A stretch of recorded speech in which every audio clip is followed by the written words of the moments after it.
here we are at the Worthington Inn. I'm going to sit down and read about Frank Corbin, who lived through the 1900s in Worthington and wrote, "No conversation of the black community in Worthington's past would be complete without some mention of William Harris. When he first loomed into my field of recognition, which would be about 1910 to 11, when I was first getting out of dresses. They did that to boys in those days. William Harris knew horses, and one thought of Lexington, Kentucky green fields and embellishing foals when one thought of Bill. I never knew what his marital status or whether he had any family. It was his knowledge of horses that led him to George Van Loon, the proprietor of Central Hotel, Worthington Inn, or vice versa. Van Loon was as well as settled as the best table in Franklin County and operating a livery stable, a large barn in the rear of the premises. Also had a contract with the Boston Police and Fire Departments to furnish them with remounts, and this is where Bill Harris and his experience entered the picture.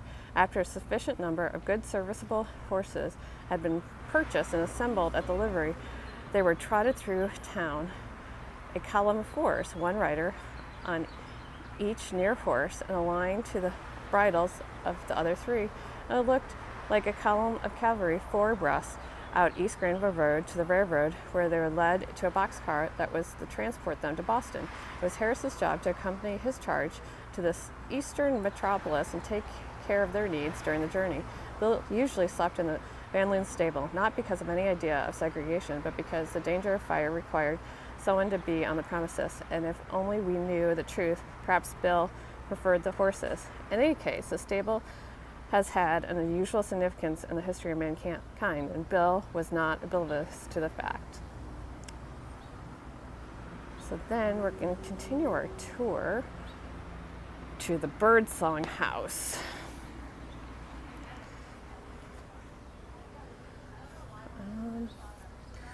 So the Birdsong House, so we do have people down here. We have lots of people walking and dining out. Look at this. So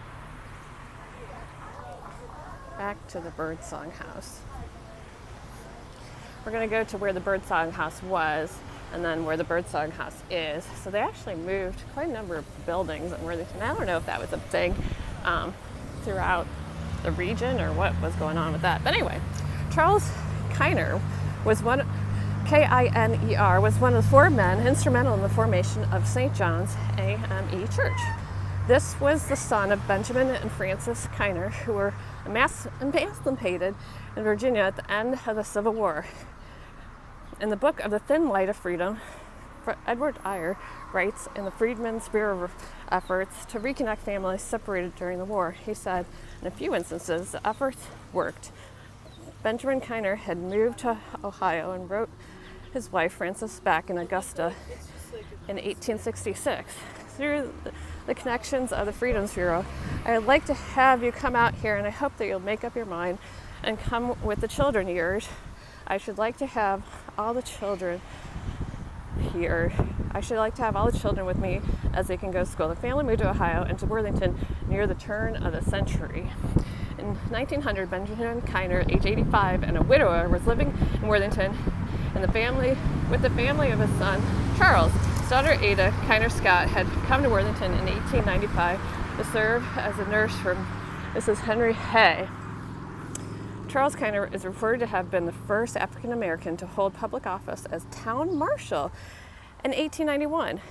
At one time, he rented a home that stood in the place known as the principal's cottage, or birdsong. The house was used by the principal of the Worthington Female Seminary that stood where the parking lot is located today.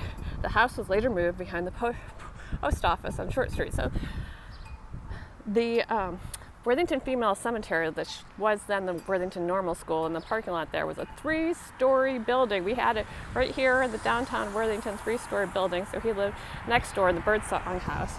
Birdsong House actually then was moved later down the line. I'm not quite sure when, but down this way, straight ahead of us, is the Birdsong House.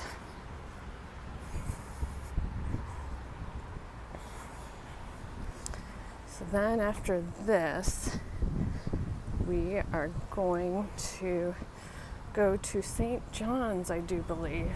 But yeah, so this is all private residence, but we will check it out.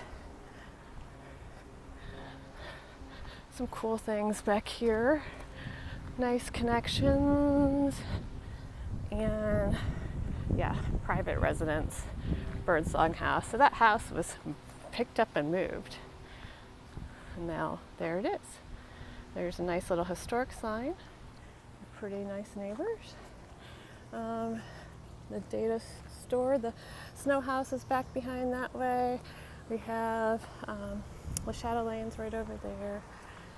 And this would be a nice place for a mural along here. Either one of these buildings would have great place. So let me see. Let's talk about 1821 and the freeing of Isham.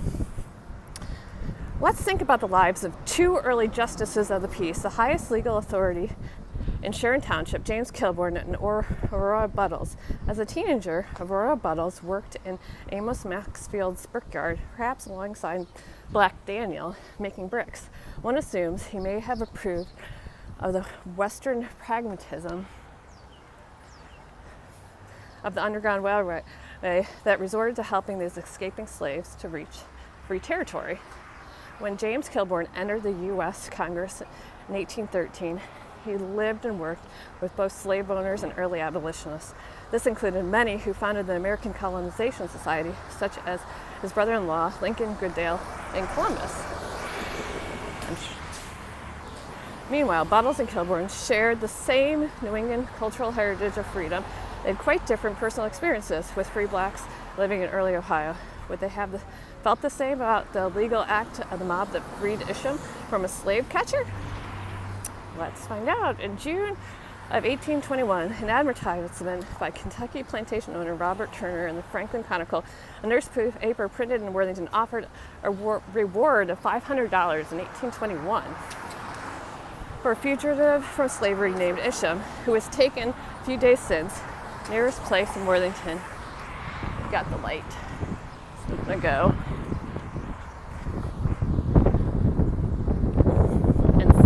At Liberty. He was supposed to be still in the neighborhood or gone toward Lower Sandusky in Canada, and is well known to some in the vicinity.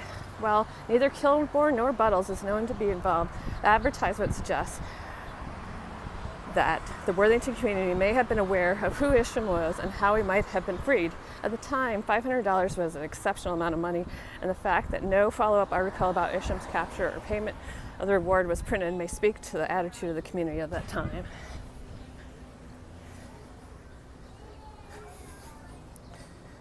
So, let's see. We're getting close to the Village Green. Lots of people out and about. Lots of amenities.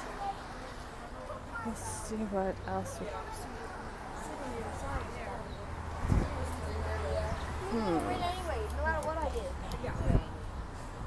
We're going to get to 1854, or Uriah Heath advocate at 721 High Street. So we're walking up High Street right now. The original owners of this 1818 home, Demise and Susan Adams, most likely ran this property as a boarding house associated with Kilbourne's nearby Worthington Hotel and for students attending the Worthington Academy. In 1830, Adams sold the property to William Bishop, a saddler and prominent member of the Methodist Church. When Bishop moved from his site to operate the Bishop House, Worthington Inn, in 1854, he sold the home to Reverend Uriah Heath, a Methodist minister. Heath advocated for the freeing of enslaved people, which led to his role in raising funds to establish Wilberforce College, established in 1856. The nation's oldest private, historically black university, owned and operated by African Americans. It was also an agent for Tract Society of the Methodist Conference and discussed his concerns that free blacks and retired Methodist ministers should have a place they could own their own home. It was instrumental in developing Worthington's first residential subdivision, the Morris Addition, on the southeastern side of the original Village. So this is a private residence that we're coming to. 721 High Street, built in 1817, 1818 from the original owners, but Uriah Heath lived here in 1854. To Reverend Uriah Heath, a Methodist minister. So the Morris addition is down this way, and that's the way we'll go.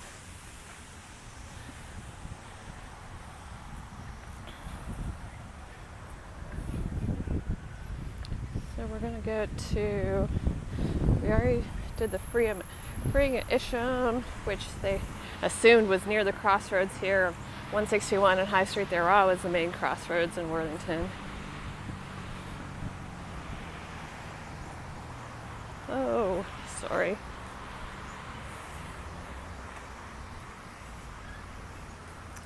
Daniel Black.